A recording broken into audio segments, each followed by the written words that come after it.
Trump puffs himself up and says he's the master of the deal. A lot of us will remember the deal he did with the Taliban over the head of the Afghan government in 2020, which set the conditions for the complete collapse of the NATO mission in 2021. And the risk here is that Trump is repeating it, going over the head of the Ukrainian government. He has potentially held NATO below the waterline by withdrawing the American guarantee of security support to Europe, the statement that Europe has got to go it alone, which is absolutely right, I have to say. Europe should be going it alone, and Europe should be stepping up to the mark. But the alliance, which has kept the peace in Europe and the transatlantic region for 70-odd years, just over 70 years, is now under real jeopardy. What do you see as the future of NATO at the moment, at this stage? Well, it's difficult to see because the Americans have effectively said have effectively driven a coach and horses through Article 5, the Article 5 guarantee of an attack on one is an attack on all, if America is not prepared to be a security guarantor for Europe. So we'll have to see. If Europe, the only hope for NATO is if Europe really steps up to the mark in defense terms in a united, comprehensive way. If Europe doesn't do that, the Americans absolutely will have gone. Although I think we're now in a different world, as we were saying before we came on air. I think this week is a different world from last week. Last week was still a world where there was a sense of the Pax Americana. Now the Pax Americana is firmly finished. And so it's a different world. So what for NATO? A coalition of the willing, an alliance of Europe and Canada. But if that is to happen, again, Europe and Canada have got not only to sit down and design a strategy to support Ukraine, they've also got to design a strategy on how to replace over time, and it's not going to happen overnight, all those strategic capabilities with which America underpinned the alliance. And again, this is going to need a fundamental mindset shift across every NATO country, and that is slow in happening. And to that point about how to support Ukraine, when the fighting does stop, whatever the deal actually happens to be in the end, Britain has already said it's prepared to offer troops or even Typhoon jets, it's reported, in the event of this deal. Was it naive to speak so early on by Sir Keir Starmer? And what are the options, be it peacekeeping, stabilisation or reassurance? Well, I guess the first point is that there will be no European peace implementation force, or whatever you'd like to call it, unless the Russians are prepared to accept it. And Lavrov has already said he's not. So therefore, the only way there will be a peace implementation force is if the Russians are forced to accept it. And for that to happen, I go back to my point, Russia will have to be given a bloody nose in Ukraine to such an extent that they recognize they are not ever going to succeed. And effectively, we're talking about the defeat of Russia and Ukraine. So let's assume that happens. Then you're in the business of putting a peace implementation force. And any force that goes in is going to have real military muscle, because it's got to be configured and be prepared and trained to fight Russia, because Russia will probably at some stage come back. And so you're going to need to do a proper military estimate that says, this is the nature of the enemy. This is what the enemy can do. This is what we need in terms of assets to provide surveillance, satellite surveillance, reconnaissance, drones on the front line.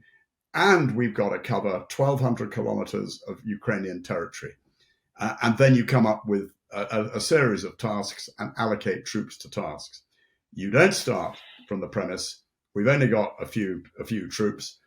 Well, wet finger in the wind, 30,000 might do it, and then start like that. That's not going to achieve anything. Do you think, you mentioned earlier about Article 5, and this is the obvious demonstration, you think now, that the US will not honour it necessarily, in terms of the principle that attack on one member, an armed attack on one member, is an attack on all, and it therefore requires defence. What do you think, if that is the case, Russia or our adversaries will be doing in the coming years and months to put that to the test? Well, this will be manna from heaven for Russia. What does Putin want? Putin wants to decouple America from European security. He's achieved that, or at least Trump has achieved that. He wants to neutralize NATO. Trump has started that process of neutralizing NATO. He wants to, as I said, reduce Ukraine, a rump of Ukraine, to a client state along the lines of Belarus, and he wants to annex the 4 eastern provinces of Ukraine and demilitarize Ukraine. Trump has started that, and moreover, what Putin wants is a new Yalta. The old Yalta divided Europe between Germany. It effectively gave Eastern Europe to the Soviet Union. That's exactly what, and he wants NATO to roll back from its presence in Eastern Europe. Well, that's exactly what Trump has now started. So what does that mean? That means that Putin will continue, that once he's achieved his aims in Ukraine, he's not going to stop in Ukraine. He's already started in Moldova, Georgia, and already started with an electoral manipulation in Romania. I think he will turn his attention to the Baltic states, which were part of the Soviet, annexed by the Soviet Union. They were part of the Tsarist Empire. And Putin, like other Russians, will think of the Baltic states as naturally belonging to Russia. Where does that take us? They are close allies of this country and the rest of the European nations.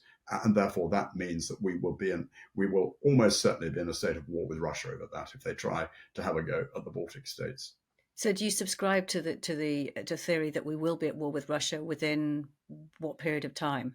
I think the events of the last week have made the likelihood of war with Russia within the next 3 to 5 years much, much more likely.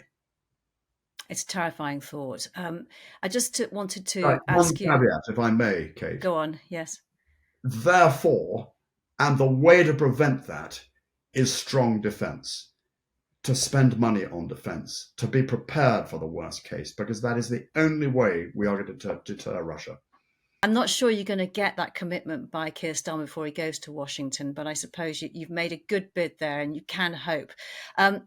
I just wanted to ask you finally, if you flip the coin, how dependent do you think Europe is on Ukraine keeping its sovereignty, its independent armed forces, and control of its innovations and its defence to ensure its own future security, that it doesn't fall into the hands of the Russians?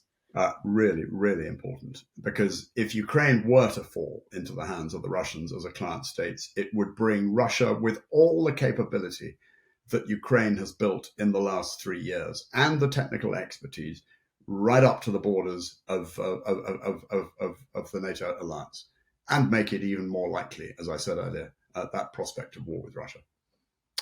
Do you have any reason to be optimistic at the moment, General Shirreff? I'm optimistic in the sense that democracies, when they come together, are strong. So if Europe were to really come together in a time of real existential need, then I think we can do this.